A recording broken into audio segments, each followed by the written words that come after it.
casting couch exists in Bollywood. अगर आप बहुत सक्सेसफुल हीरोइन भी हैं, जय हिंद साथियों। फिल्मों की चकाचौंध और ग्लैमर को तो सभी अप्रिशिएट करते हैं, लेकिन क्या आपको पता है कि इस ग्लैमर को पाने के लिए बहुत सारे ऐसे कलाकार हैं जिनको काली रातों से, अमावस की रातों से गुजरना पड़ता है। 3 times when I had to face the casting couch down south, I want to know every inch of your body. Started क्या होता है प्लीज बताओगे? सो he started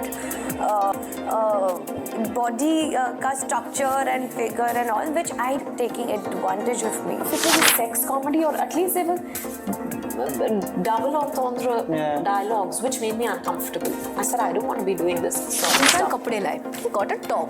So it was a net type of top, black color का, जो पहन के photo खींचना था. Seductive, sensual ये वो. So don't wear anything अंदर. तो मैं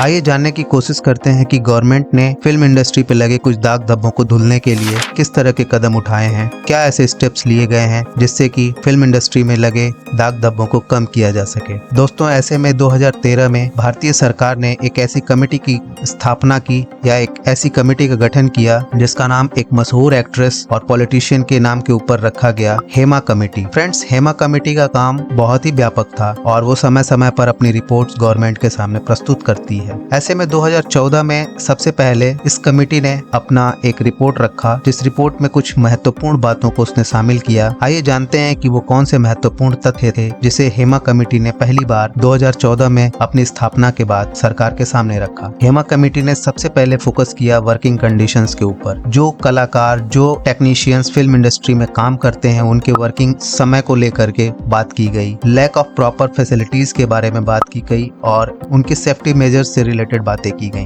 दूसरे नंबर पर इस कमेटी ने ध्यान रखा आर्टिस्ट के वेलफेयर को, यानी कि कमेटी का फोकस था कि जितने भी आर्टिस्ट वहां काम करते हैं उनको सही स्वास्थ्य सुविधाएं, इंश्योरेंस और रिटायर बेनिफिट मिल सके। यानी ऐसे दौर में जब कलाकार काम नहीं कर रहा हो, उसके पास काम ना हो, तो उसे फाइनेंशियल क्राइसिस ना आ पाए। इन बातों को भी इस कमेटी में ध्यान रखा गया। तीसरे नंबर पर अगर हम फाइनेंशियल सिक्योरिटी की बात करें तो उसमें स्पेशली उन कलाकारों को ध्यान में रखा गया जो लाइमलाइट में नहीं होते और बहुत ही ज्यादा मुसीबत का सामना करते हैं जब वो अनएम्प्लॉयड रहते हैं, यानी उनके पास कोई काम नहीं रहता, कोई प्रोजेक्ट नहीं होता, तो वो बहुत ही ज्यादा फाइनेंशियल क्राइसिस से गुजरते हैं और वो अपनी रिटायरमेंट में होते हैं। तो ऐसे में उनके लिए पेंशन की सुविधा हो, इस तरह की फाइनेंशियल सिक्योरिटी की बात इस रिपोर्ट में की गई। चौथे नंबर पे अगर हम बात करें तो फिल्म इंडस्ट्रीज को कानूनी दायरे में रह करके ही सारे काम करने थे। उन्हें लेबर लॉ को प्रायोरिटी देना था, यानी किसी भी कलाकार का, चाहे वो छोटा हो चाहे बड़ा हो, उसका शोषण न हो सके, जिससे उसे समय समय पर कंपनसेशन भी मिलता रहे। काम करने के लिए जो एक समय सीमा है, उस समय सीमा से बाहर में अगर काम किया जाए तो उसे उसका कंपनसेशन भी मिल सके। पांचवें नंबर पर ट्रेनिंग और डेवलपमेंट प्रोग्राम को रखा गया है, यानी इस कमेटी ने जो अपनी रिपोर्ट सौंपी है उसमें ट्रेनिंग को बहुत ही ज्यादा फोकस किया है। उसने इस रिपोर्ट में कहा है कि ट्रेनिंग इंस्टीट्यूट और प्रोग्राम्स को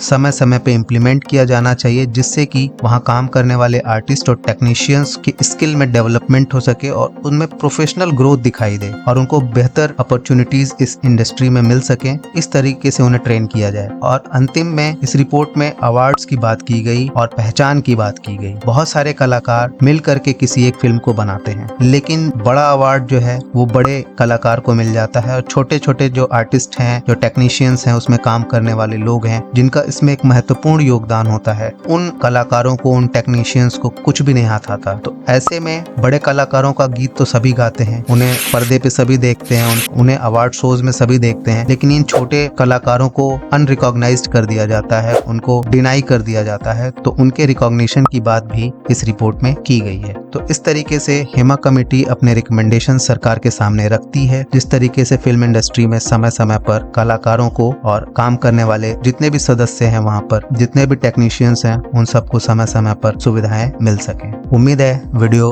आपको काफी अच्छा लगा होगा और मैं आपसे ये उम्मीद करूंगा कि आप चैनल को सब्सक्राइब करेंगे, वीडियो को लाइक करेंगे और शेयर करेंगे। मिलते हैं एक और वीडियो में नई इन्फॉर्मेशन के साथ। जय हिंद।